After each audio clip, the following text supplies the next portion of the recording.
Good afternoon to our friends on the West Coast, and good evening to our friends on the East. And welcome to another episode of Groove Swing Speaks. I'm going to wait for the rest of our panelists to come on. I see our special guest is already here, and we're going to talk, or we're going to get right into it. But let me just remind everyone, what is Groove Swing Speaks? Groove Swing Speak is a collective. It is what we call connecting the dots. We have educators, we have medical professionals, business owners, authors, uh, legal professionals, just about everyone you can think of. We want to bring the best of the best and showcase the talent in our communities, okay? And I'm going to start off, and I'm going to read you a little bit about Dr. SaFiya D. Gales, PhD, JD, is a native Chicagoan, author, educator, and publisher, legal policy analyst, and host of the podcast You Are More with Dr. Sa. The 2026 Weekly Reset, she earned her BA and MA from Howard University, one of my favorite schools, her PhD from Jackson State University, and her JD from the University of the District of Columbia Law School.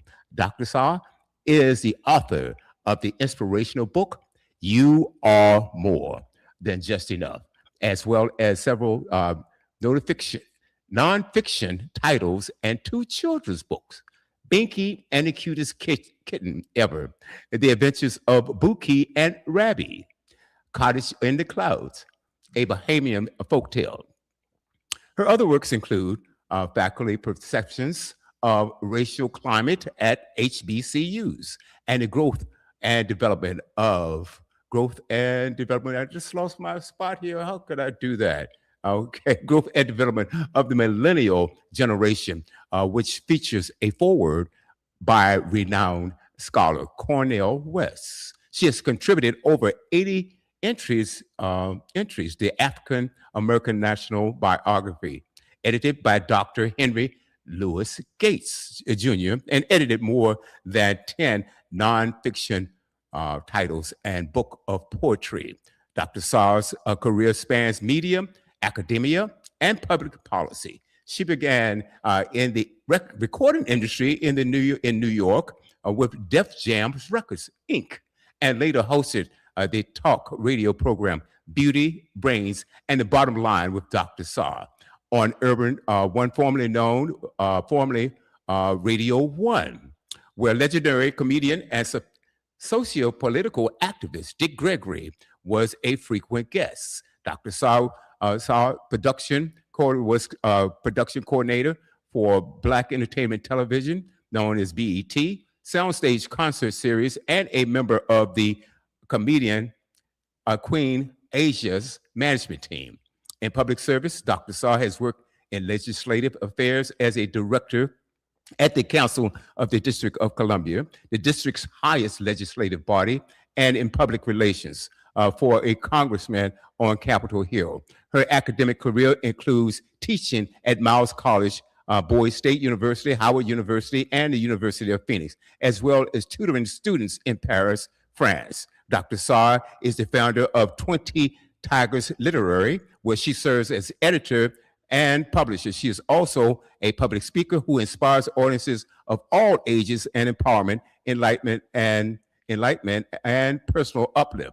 Dr. Sa also shares her life experiences to help others navigate challenges and achieve their full potential. She currently resides in Washington, D.C., and serves on the board of Memphis Renaissance Institute, an AI literacy organization. Her forthcoming book, Unbothered, The Power of Letting People Be, is set for release this spring. And welcome to the set, Dr. Sa. How are you? I am wonderful. Thank you so much for that rich welcome.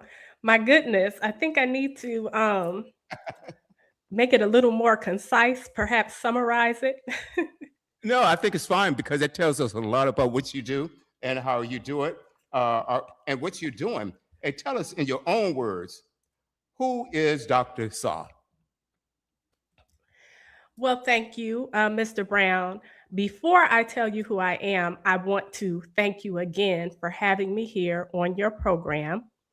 It is a privilege and it's an honor.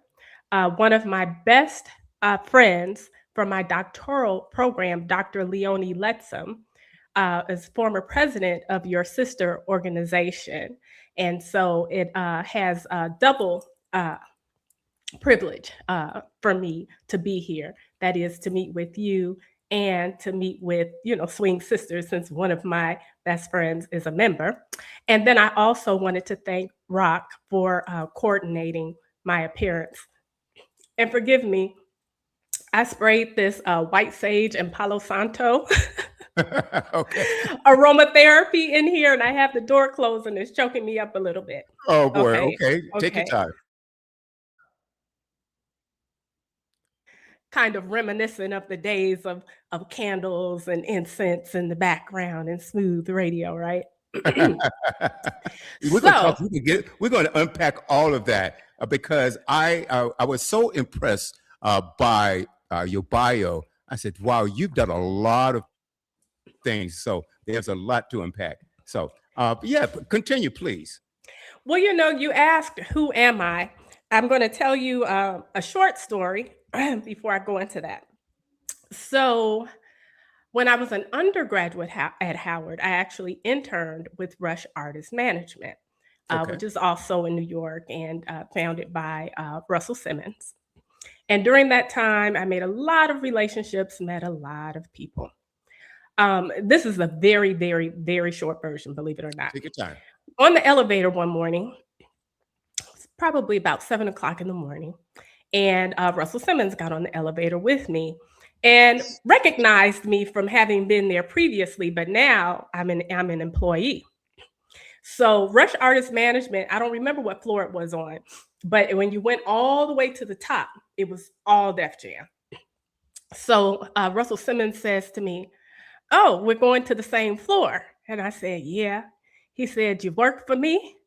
And I said, "I work with you." Now, mind you, I'm this like fresh 20 something year old kid. And I'm like, and I was serious. "I work Right. with you."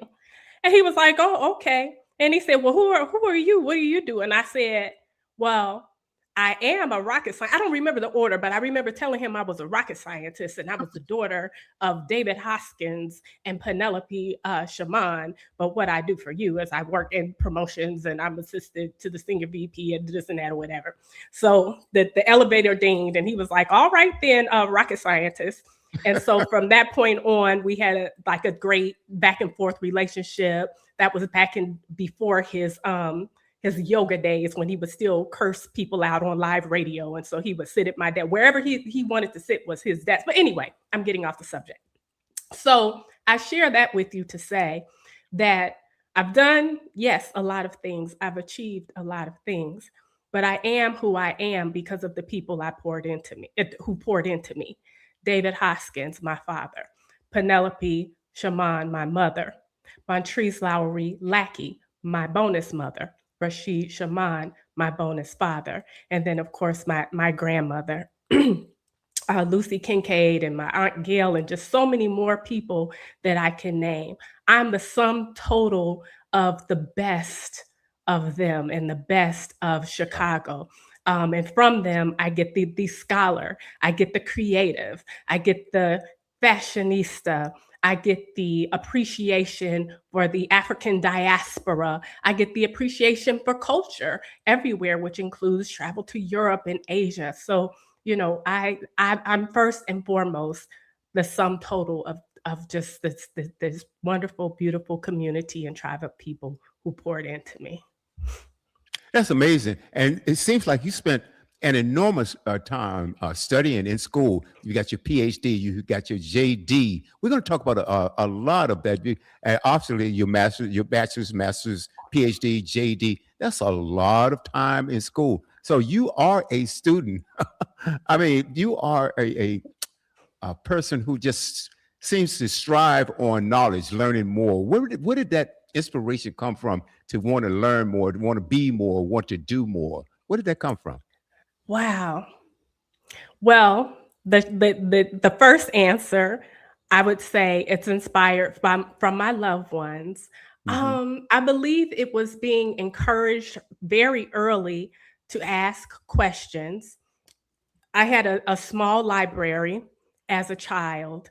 My father kept passes to the museums, world renowned museums in Chicago, the Field Museum, the Adler Planetarium. So it was like curiosity was both fed and it was Mm-hmm. nurtured. And it's funny because with my well my godchildren, they're all big, they're big boys now. One is married with kids and things, so I do with their children what I used to do with them, and try to make learning fun. And I think that that's what my mother and father did. And so again, that curiosity was fed without me agonizing over, Mm-hmm. oh, we're doing numbers now. No, we're coloring, but it's 1 to 2, and what's 1 plus 2, or playing games and with adults. And they didn't let me win, which resulted in, okay, I'm an only child. I flipped a lot of checkerboards, but that's another story. Also, I was in magnet schools from first grade on up. And so in those programs, they were, teaching us a lot of college level courses, even like in fourth and fifth grade. And that's another thing too. I was in school for as long as I can remember. I might have been in, like, the children go to daycare at like what, 2 or 3? Mm-hmm. Yeah, so, um, yeah, it was just a curiosity that was nurtured more than my asking a question and it being either dismissed as a child, just, you know, looking and babbling aimlessly. I was responded to seriously and encouraged to go deeper. Well, you like whales? Why do you like whales? Do where whales frequent? What kind Mm-hmm. of whales are there? So, yeah, that's my long, short answer. I see why you went to law school as well. You're setting up your case and you're pleading your case there. Before we get into that, let's talk about your book. You are more. You are more than just enough, and that's an inspirational book. Yep, hold it up. Yep, I see it. Okay, very good, very good. Okay, very good. Tell us now, when was that book first published? This book was actually first published last year in January. However, as life be lifing, if I may Mm, speak in the vernacular, it's really only been this year that I've been able to put more time and effort into marketing of the book. Like we've had some losses in the family, some major movements and things, and so yeah, though it was published last year, it's really just getting the push it deserves now. mhm. And I would add that the subject matter is timeless. Should I go ahead, or did Yes, you want to ask please. a Yes, question? yes. Because I want to ask you, what are some of the key moments and some of the key points in that, and how people are inspired and how they are responding to this. So, yes, please continue. Well, thank you for the question. People are responding quite positively. I was apprehensive at first about the title, You Are More Than Just Enough, because the common cliche is you're enough. That's enough. And to me, enough is exhaustive. There's a limit, and it's defined subjectively. Hmm. And so my point in you are more than just enough is that you are more than even what the most well-intentioned person may determine is enough for you. Hmm. And so while I elaborate on that theme, I also explore topics that talk about being more than just enough. And I refer to the wisdom of my father frequently. And one of the things he used to say all the time, and he would say it together, was 3 things, but one conversation, not necessarily in this order. He said, baby girl, get your education because knowledge is something that no one can ever take from you. He said, baby girl, be the CEO of your own company, Mm-hmm. because as long as you're working for someone else, they're going to determine your worth, and you'll only earn what they've decided that they're going to pay you. Mm-hmm. And then he talked about the value of being what he called a universal citizen. He said, baby girl, travel, see the world, meet different people, try different food, experience different cultures. Mm-hmm. And so, again, while I elaborate, you know, I guess philosophically on what it means to be more than just enough, I provide, like I said, the concrete examples from the, in this case, the wisdom of my father, Mm-hmm.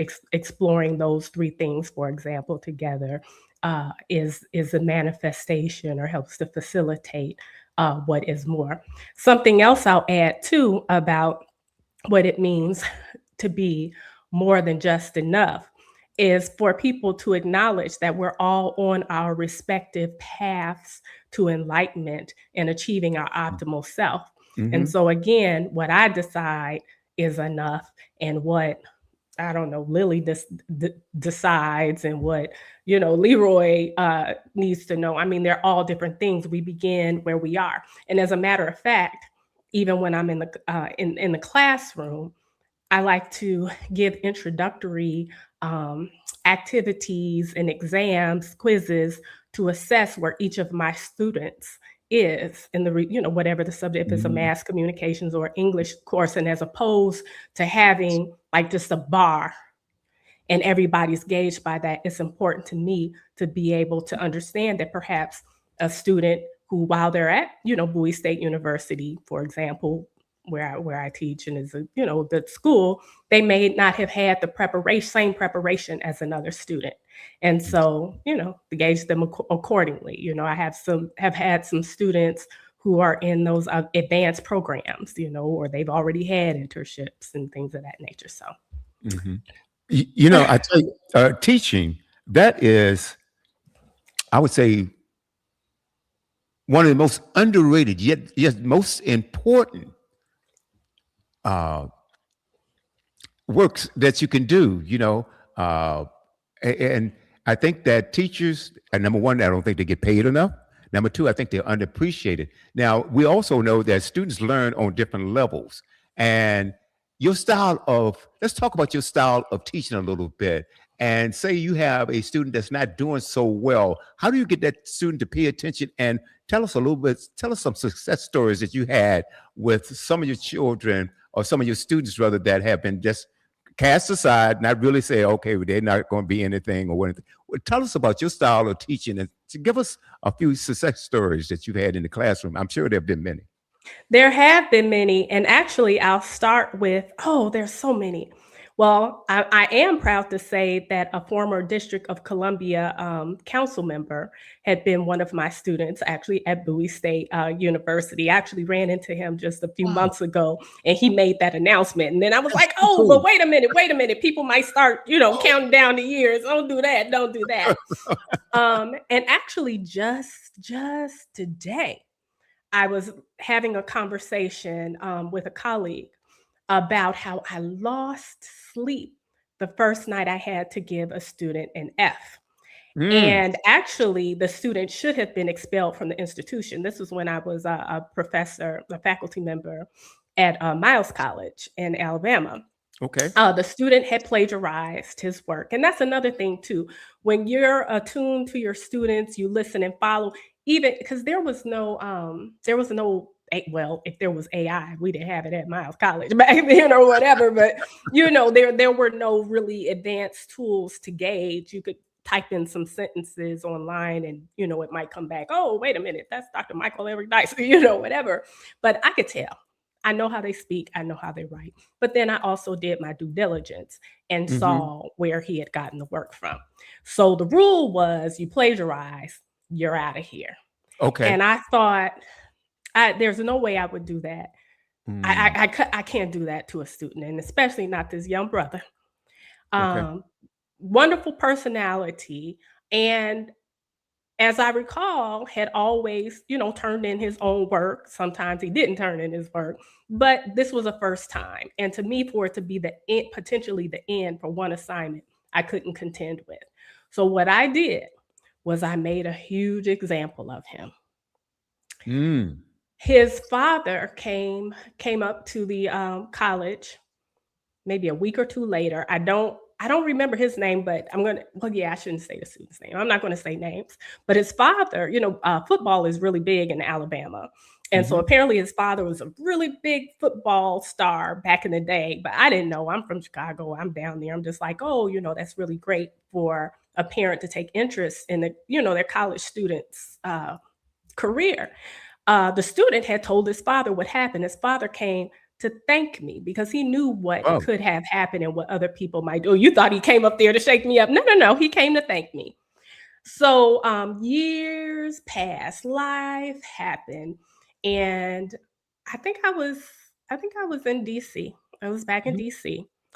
And the student found me on Facebook and thanked me, just, small talk, how you doing? Good to see you here. It's catch up. Mhm. He's now an engineer, and at the time he was married Oh. with a son. And I think about how that one decision may have changed his entire trajectory. So those are two success stories.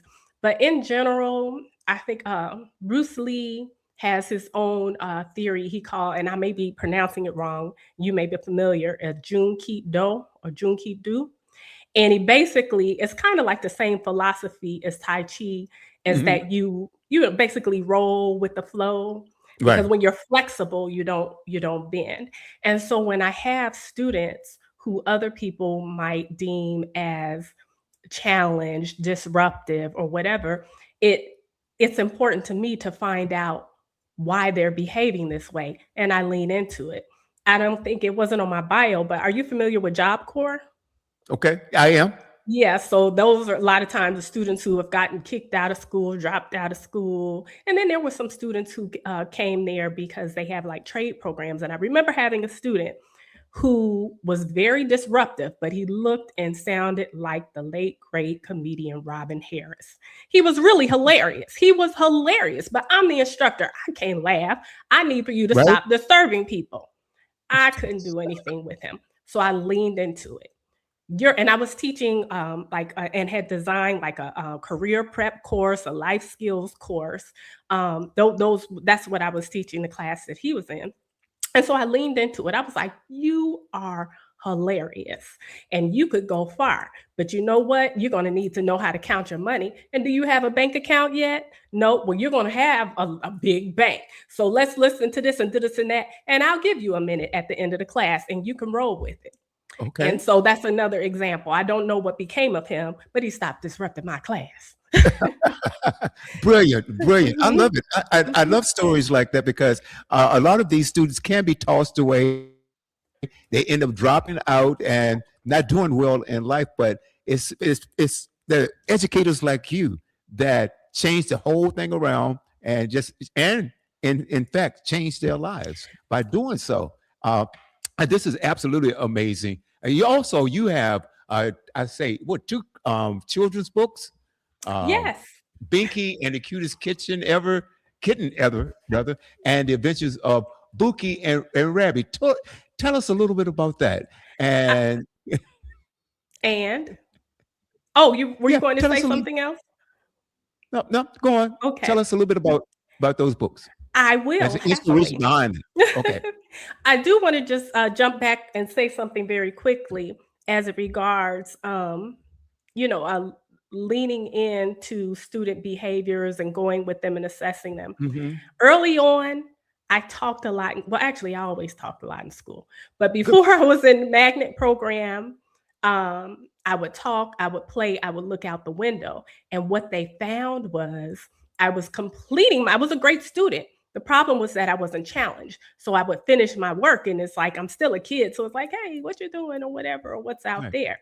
If teachers and I remember studying this in my doctoral program. Unfortunately, now it's more common that uh, I'll say the system. will throw medication at kids. Like they might have just decided, oh, she got ADHD or something's wrong with her. But Mhm. no, what they found was that this is actually a gifted student. So I'm potentially, one of those stories. Um, so yeah, I wanted to add that to the last part. So Binky, the cutest kitten ever.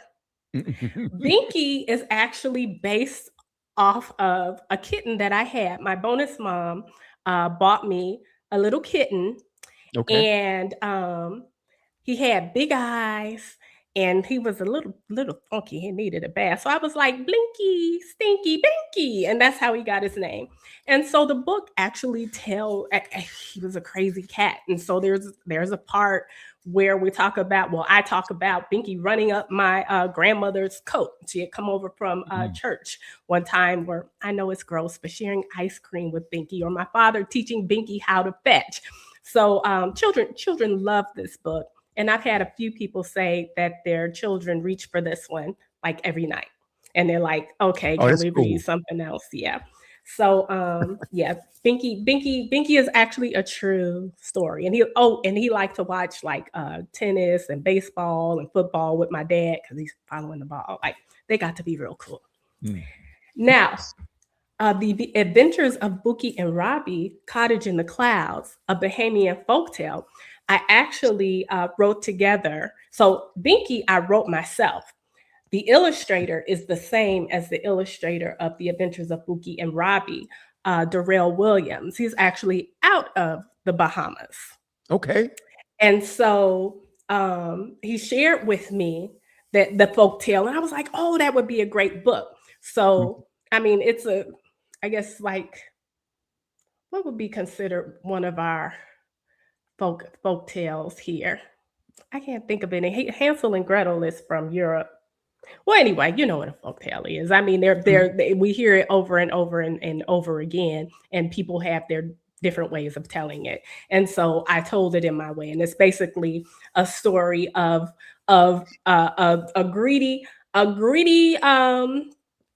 greedy goat and a rabbit, and what happens when you're greedy and choose not to be. They end up in this ghost house and in the clouds, and yeah, they ate up all this food, but like it's now, oh my goodness, where are we? And oh, I wish that we didn't go where we were. So, oh, you know what? It just occurs to me at this moment. It's almost kind of like Goldilocks, but I'm gonna Mm. say that the people in the Bahamas Okay. had it first. Very good.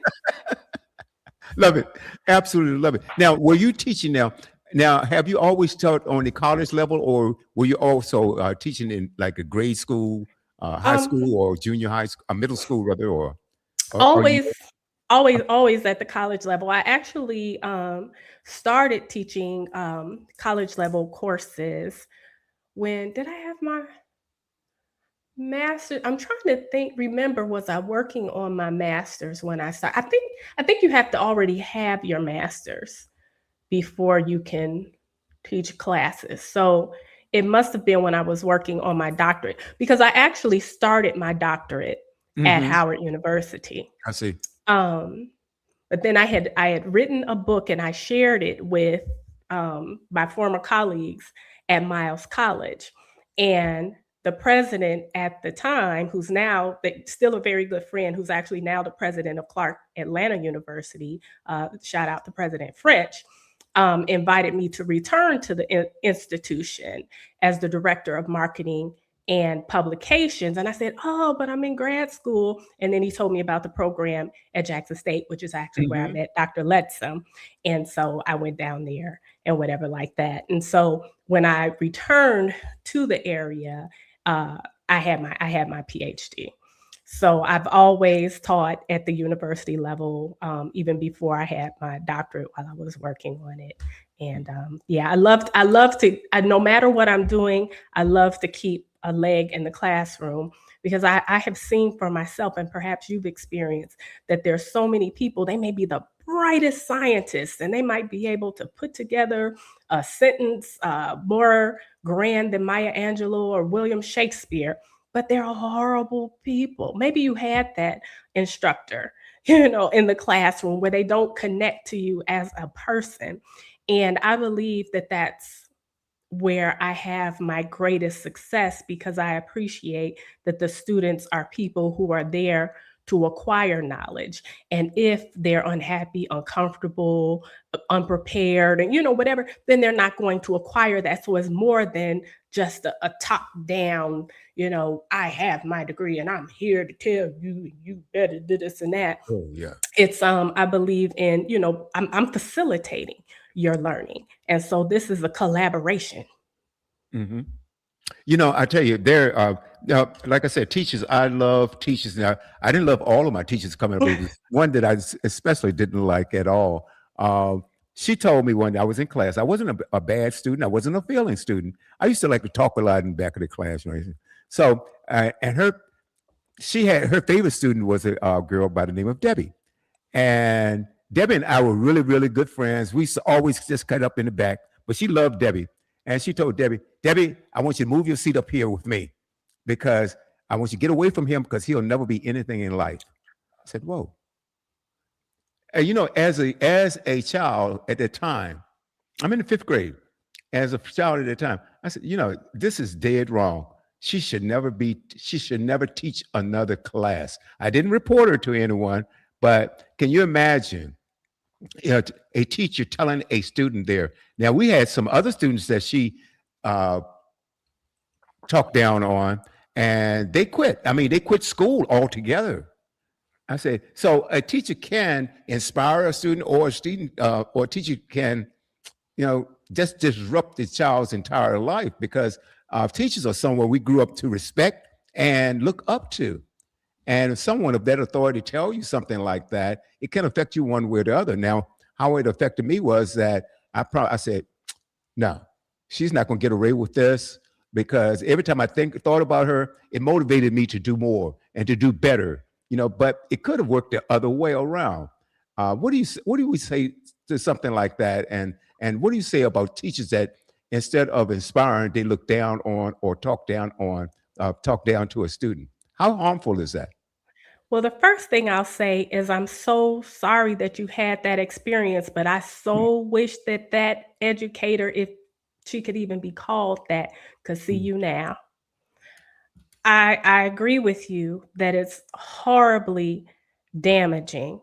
No child should have to contend with such behavior from any adult when parents and guardians send their children, their students to school. It's with the belief that they're going to be safe and they're going to mhm, be nurtured. And I believe that when an educator behaves in that manner, they are betraying their duty. And mhm, I do believe that they should be dismissed. mhm. I mean, I've done a lot of schooling, a lot of learning, Right. but I make no claims to be a therapist. So, Mhm, having issued my disclaimer, I think that people who behave that way perhaps suffer an inferiority complex. Perhaps they're now in a position of power and they feel that they could put, these children down, or perhaps they feel smaller in their peer group. mm, And I mean, and the other part of it is, you know, educators are people too. right. And just like everybody else is suffering mental health disorders and emotional duress and stuff, they're coming into these classrooms with this. And the other thing that I would add is, and I don't know if this is the case, particularly well at any level, but I wonder if there could be some kind of requisite check-in with educators to make sure that they're doing all right Mm, mentally and emotionally. The other thing I would add is some people are just mean. yeah. And when I talk about, being the sum total of folks who poured into me, I've had some I had a library teacher raise a bat and say, "You're a bold young lady." I don't remember what was going on. I think we were going out to recess or something. I was like, "What?" I told. I was in 6th grade. Um, the teacher, she wanted us to be quiet and line up so we could go out to the school bus. And those school buses will wait for so long and then they're out. And so I don't remember what happened, but anyway, she decided that she was going to hit me with a yardstick. My parents didn't even spank me. My father said that he spanked me one time at Disneyland when I was 3 because I was cutting up and it broke his heart so bad he never did it again. So I didn't get spanked. I got lectured. So I'm thinking, what? My parents don't even. I have friends to this day who will laugh about that story of Miss Thomas chasing me in a circle around the classroom. But then I had other, classmates who were like you described. They sunk into themselves, and they stop performing or stop, coming and things of that nature. So yeah, Mm-hmm. I agree with you. It's horrible, and those kind of people need to be dealt Right. with. Yeah, because I used to see this one guy named Oscar. Uh, he dropped out of school, right? And I said, "Wow, this is a shame. Someone should have saved." And the irony of the whole situation, he was a brilliant artist. He was a brilliant artist, and we're talking about what fifth grade. You were how old at that time? What, I 13, should know. 14? No, Yeah, oh, the 11, fifth grade, 12. I don't know. 11, Let's 12, something ask. like Let's that. ask He Google. dropped out But of yeah, school. He dropped out of school. Someone could have saved him. It was a that's shame. Oh, horrifying. let's move on. Now you have a JD. Tell us about that and how have you used your law degree? Have you defended in the case? What type of lawyer are you? Or what's your specialty? Well, the University of the District of Columbia, David A. Clark School of Law, is renowned as a public interest and advocacy institution. And during my time there, I participated in the Whistleblower Protection Clinic, the Housing and Mm, Consumer Law Clinic.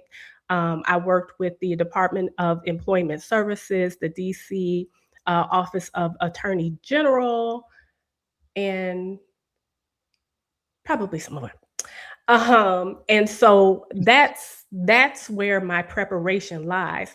I'll go back just a little bit and say, somewhere in my younger days, in my 20s. You know how old you must be when your 20s or your younger days, right? I remember saying to myself, I want to be an entertainment attorney. I want to be an entertainment attorney, and this was closer to the time when I was working in hip hop, like at Def Jam and in radio and okay. things of that nature. I'm not entirely sure what became of that, but I went on and got the doctorate first. But I believe in doing everything that I want to do, and I'm going to do it in this lifetime. Because, there are some people who believe in reincarnation, but even if that is true, what we're told is you may come back at a butterfly. And the last I saw, butterflies don't go to law school. And even still, I've also heard that they say when you come back, you don't necessarily pick up where you left off because you have to begin again and learn lessons. So I need to do it now. So I was a non-traditional student. I went between full time and part time, depending upon what my schedule would permit. So again, UDC School of Law is public interest and advocacy. So what have I done with that? With the law clinics, I have gone into the courtroom, but what I have done professionally is I Mhm. actually write laws, and I have drafted over 100 laws within the District of Oh, Columbia, working with DC Council. I have been a legislative director there and committee director. Well, I am, but I don't want to get too much into to politics and naming people and things. So I'm going to keep it just straight on what I have done with the okay. JD. So I have drafted laws, which requires, conducting research. What do we need to best serve constituents in the District of Columbia in general, the ward that I'm working in particular. Um, I, as a part of that, I will research, national trends. Sometimes other states have already enacted such laws, in which case I can look at their studies and how it's benefited. And that, I mean, that's just legal. That's legal research. I would do that anywhere. So you're going to research, and I like to conduct different town hall meetings and meetings with advocates, stakeholders, constituents to get their input. Um, the well, protocol is the right word, but I can't think of the word I'm looking for. The protocol, the process is Mhm. that while I draft the laws. They have to be introduced by the council member. Now, I need to have it committed to memory how many of those laws have passed, but I can Mhm. tell you that a number have passed. Some individually, others have become a part of what they call an omnibus bill. And I remember, for example, a few Right. years ago, the District of Columbia had a large omnibus bill that included a number of laws that related specifically to the judiciary, and changing, DC code in terms of how many years would be required for certain offenses and things of that nature. So that's been yeah, what I've done and what I do with my law degree. And so that's also too means not just my laws, but being knowledgeable of every law that is coming through the pipeline in the Mhm. District of Columbia, and being able to analyze it and articulate it to the council member and other stakeholders, or if it's our bill, talking with the chairman. And then also a part of that includes, in the District of Columbia in particular, uh, for example, the mayor, Mayor Bowser, she will be introducing her budget, proposed budget for the city. And so it's also looking at that with a legislative eye in terms of, you know, what funding would best serve what communities, or what legislation requires funding to execute, or whatever like that. So, and Mhm. and I want to say something just real quick to the point about law school. You had said something about a lot of schools. I don't remember what you said, but I remember my uncle said, when we were sitting at dinner after my graduation from law school, "Oh, I'm so proud of you. And you got the BA, the MA, the PhD, you got a JD now. What you gonna do? Go to veterinarian school next?" But I don't know. If I decide to, maybe I will. If you felt it would help you academically, you probably would. Yeah. Let's talk Or about you. help someone else, because that's another thing too. The Yeah. value of having the JD, to me, is having that knowledge and that skill and that gift in my arsenal to use if necessary to help other people. Okay. Have you ever also composed laws regarding centering around? I believe I know the answer to this, but I'm gonna ask it anyway. Around human rights and civil rights. Have I? Yes. Oh, I'm sure I have, but I don't remember off the top of my head. Okay. Okay. Now you also have a podcast. Now, do Oh, you I still? oh, I'm okay. sorry. Go on. No, No. I was just going to say one came to mind, and actually, a big to do has been made about this under the current administration. And actually, this law that I drafted and and proposed was absorbed into an omnibus bill, and that was eliminating qualified immunity for law enforcement, Yes. which means, right, yeah.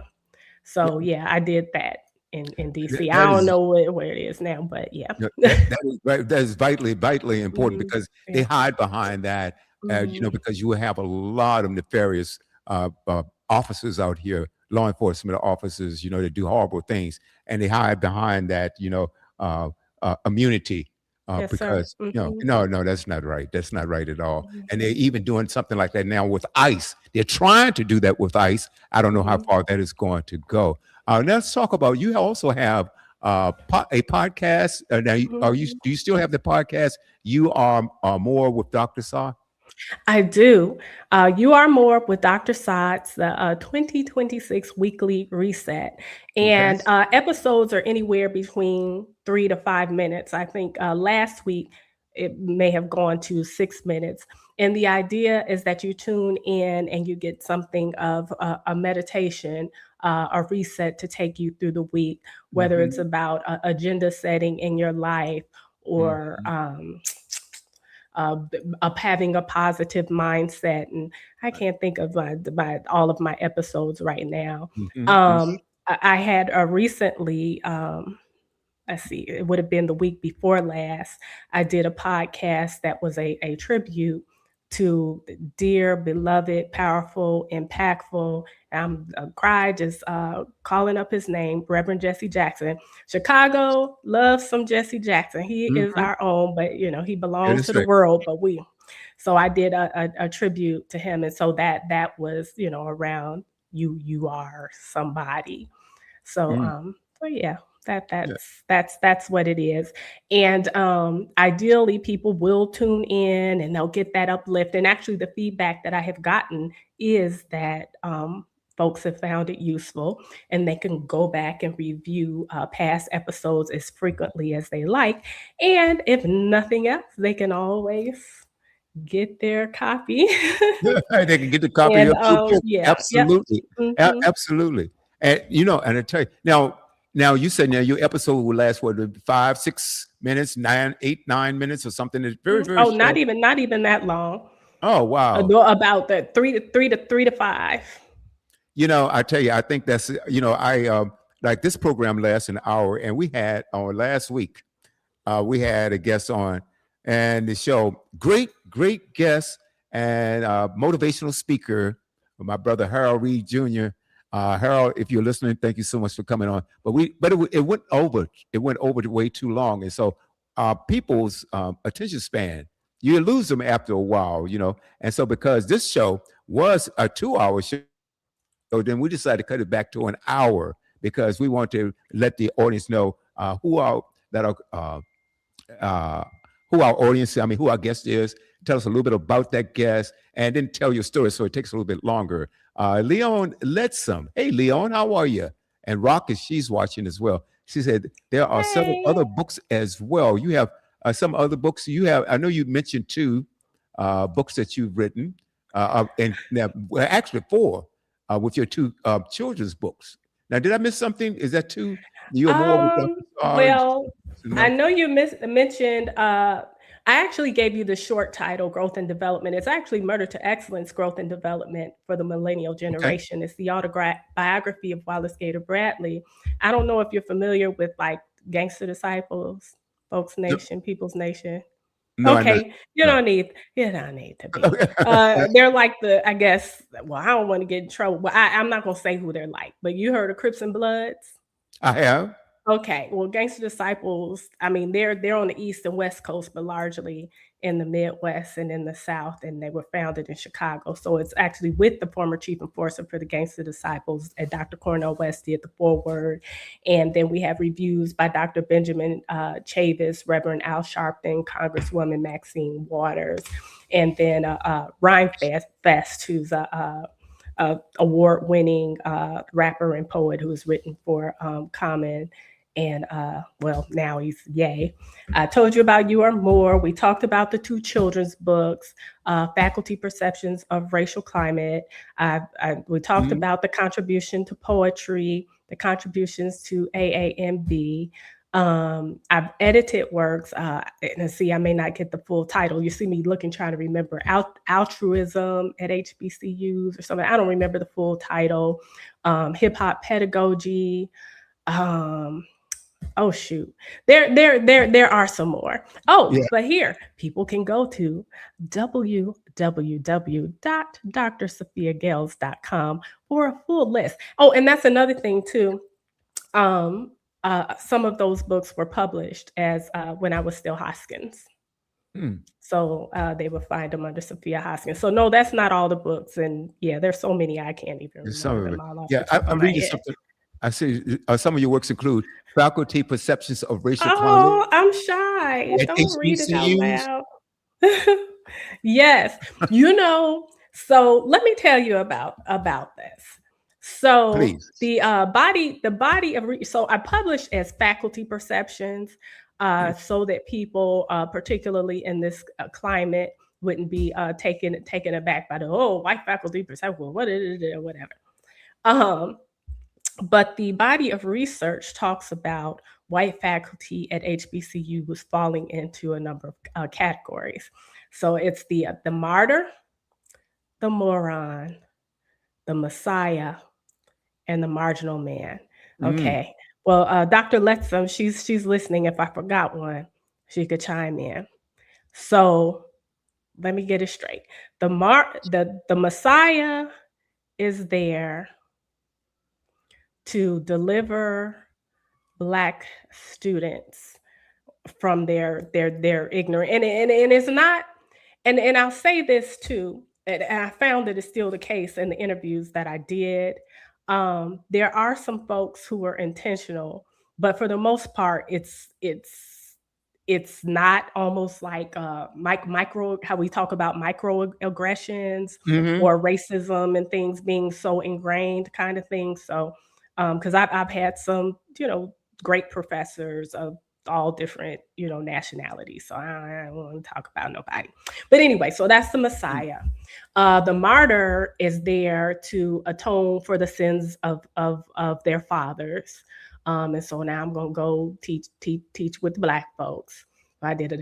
The moron uh, could not get a position in the historically white institutions, and I know the popular way to say it is predominantly. What do they say? They say Uh, predominantly white institutions. yeah. I like to PWI. say Yeah. right. I like to say historically white institutions. So to emphasize the fact that we have HBCUs because historically the institutions in place were Mhm. white.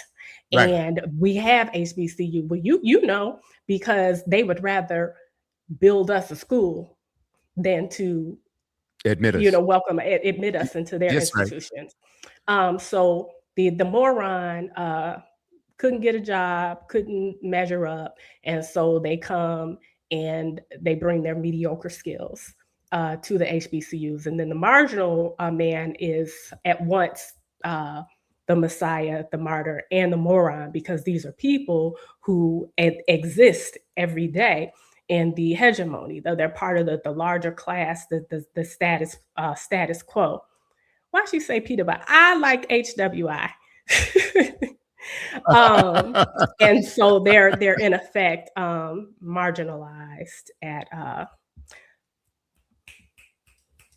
black institutions. They're not things don't center around them. And I should add, while Dr. Letsom is here, I think she did her research with Ivy League institutions. I think something similar. And I would say PWI is potentially fair because maybe they had maybe no I stay with HWI. But anyway, so Yeah, and also let's see. I was reading something else. Growth and development for the for the mhm. millennial generation. Did you mention that? I think you did. I think you did Uh-huh. mention that. Yeah, I And did. Dr. Cornell West, you know him personally. I do know him personally. We don't hang out or talk on the phone regularly. Uh, And really, since so much publicity and everything had been done on this book and, the book run, we're mhm. out of touch. But yeah, he's a charismatic man. He's a genuine man, a spiritual man. He's a scholar and a creative. And he's so about uplift. And I don't know why he hangs out with somebody like Tavis Smiley. And yes, I said it. Because he's such a dynamic person, and he's another one I would say. Oh, there she goes. I love that. Okay, thank you, Dr. Letsom. Um, I would say, like Reverend Jackson, he is a person who is for the people and belongs to the people across race, Mhm. gender, sexual orientation, and all. So, yeah, it was really a privilege to work with him and to have his thoughts in writing for all time in this book. As a matter of Absolutely. fact, when we did are you familiar with Father Michael Flager out No, of I'm not. Chicago? No, I'm not. He's a white priest in the worst neighborhood or one of the worst neighborhoods on the south side of Chicago who Hmm. relentlessly advocates for the people, marches with the people, has adopted young men who needed homes and parenting. He has even been admonished by the higher ranking, I don't Yeah. really know the ranks of the Catholic Church for doing that. He even has a black Jesus, Oh, okay, wow. in his church. I grew up Baptist, but I love me some Father Flager. That's another one. Chicago loves Father Flager. We had our book signing there. Dr. West was there. That is Oh, too I cool. can't think of that man's name. That Oh is so. well, I can't remember everybody else, but Mhm. anyway. Yeah. And I noticed also now you contributed to over 80 entries in the African American National Biography. Tell us, maybe one or two of those entries? What was that all about? So, really, the funny part of it is I'll be that my work will be the words that some student somewhere, someday, if they haven't already, might I shouldn't even say this, but they might creatively make their own. And Mm, I say that because African American National Biography is the largest repository of entries and articles on African Americans and the African American experience. And again, edited by Dr.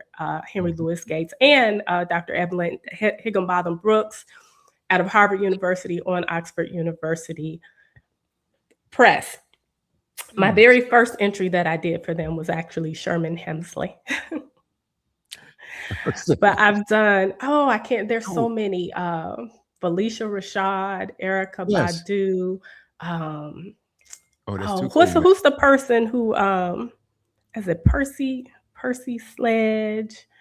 There's so many. It's so many. But yeah, that's this yeah, basically it's Okay. yeah, that's You what got it is. An Percy Sledge. encyclopedia, yeah. Yo, when a man loves a woman. That boy, who's the lead? Who's the bad? Is it bad Leroy Grant? What's the Oh, Stagger Lee. Who's the Stagger Lee? I'm getting ready to. Stagger Lee. Yeah, but Stagger I'm saying oh, who man. wrote that? Let me say I'm getting Oh, ready yeah, to yeah, you Stagger Lee. I'm supposed to know Stagger Lee. I'm supposed to know Lloyd that. Price. Yeah, I did Lloyd Price. Okay. Um, oh, you said just two, but yeah, there's so many. So living, past and living. I don't remember them all, but yeah. But I always remember that Sherman Hemsley was my very first. Okay, I got you. This is so Mhm. crazy. Now, moving on to wow, I can't believe we only have a few minutes left to go. Oh, before we forget, how can people get your books? Are you on all social media platforms? And just give us the rundown. Okay, thank you for that opportunity. So all of my books are available at on Amazon.com. Um, just be sure that you check for SaFiya Hoskins and SaFiya Gales. Um, Is that it right here? oh, okay. Look at there. Look at Rock. A rock's I on top swear. of it. Oh, Yeah. she sure is. She sure is. That's why I had to. I don't know if you had tuned in already, Rock, but I gave you a shout out, and I gave you a shout out too, Dr. Letson. Um, I'm on all the social media platforms, but I can't stand being on social media. The interview I enjoy. So let Right. me think. I actually wrote it down so I will remember. So on Instagram, I have one Dr. Sa, and then I have more with Dr. Sa. YouTube, it's You Are More with Dr. Sa, and then the little squiggly thing, More with Dr. Sa. Um, I believe the Twitter slash why do they say X formerly Twitter still? Like we know what X is now. Yeah. I don't Absolutely. know. I don't know. I don't get that. But anyway, I'm not entirely sure what it is. I think that's more with Dr. Sa as well. And Okay. then Facebook, they could just put in SaFiya Hoskins, I guess. Yeah. So Okay. I'm everywhere. I'm You're everywhere. everywhere. Okay. Yeah, I am everywhere. Okay. Yeah. Now, moving on. Oh, if I may, so I want people Y- to tune into my podcast and okay. When subscribe. is that? Yeah. It's every week. There's a new episode every week, every Saturday. And that's again on YouTube. You Are More with Dr. Sa. And you said that's on Saturday? Yeah, sometimes I get excited and I release the new episode on Friday. Okay, that's okay But too. but What yeah. time on Saturday? What time's on Saturdays? Why you gonna ask me that? I'd say it's available at Or by anytime, midnight. anytime you get Well, ready. no, no, That's no, no, no. It's not like that. It's not like how we do. I have a store. It's open. It's open when I get ready to open. Actually, oh, I was getting ready to tell you something, but no, for Saturday. So it's always going to be put up by midnight. Right. Well, I'm trying to get through Early. all of this, but I can't in 1 hour. Well, You'll have have me to back please another come back. time. Well, please do. Absolutely. Tell us your experience with Def Jam Records and later hosted what's that program, Beauty, Brains, and the Bottom Line with Dr. Dr. Sa? Yes. Yes. Oh, Okay. you want to touch on that now, The or that's radio for next program, time? we can talk about that the next time. But Okay. anyway, what is it? I tell you what, you get the last word. What is it you like to share with this audience that I feel to ask you? Well, I would say it's a credit to you that your questions were so comprehensive that at this moment it escapes me if perchance there is anything that you failed to ask me. So, with that having been said, I'll just leave your listeners with these parting words, and that is always remember that you are more than just enough. Hey, wow, wow, wow, wow. This has been absolutely amazing. And this is the first time I've been on. Normally, I have a panel of about at least two or three others. And I don't know, maybe they didn't get the memo today, but it's been a pleasure. I had you all to myself. And I'm personally going to invite you back on some of our other platforms. You have a lot to talk about. We have other shows throughout the week. And if you would be so kind, and I have some other hosts that I'd like to share your information with, and you'll get an invitation there. Would that be okay with you? That would be perfectly fine with me. Thank you very much. Well, thank you so much for doing this. And ladies and gentlemen, been another excellent epic episode of Groove Swing Speaks with one of my favorite people right now. That's Dr. Sa. Hey, Dr. Sa, enjoy your day. Thank you Thank very much. You do the same, Mr. William A. Brown. you. Thank you. Thank Enjoy you. your day.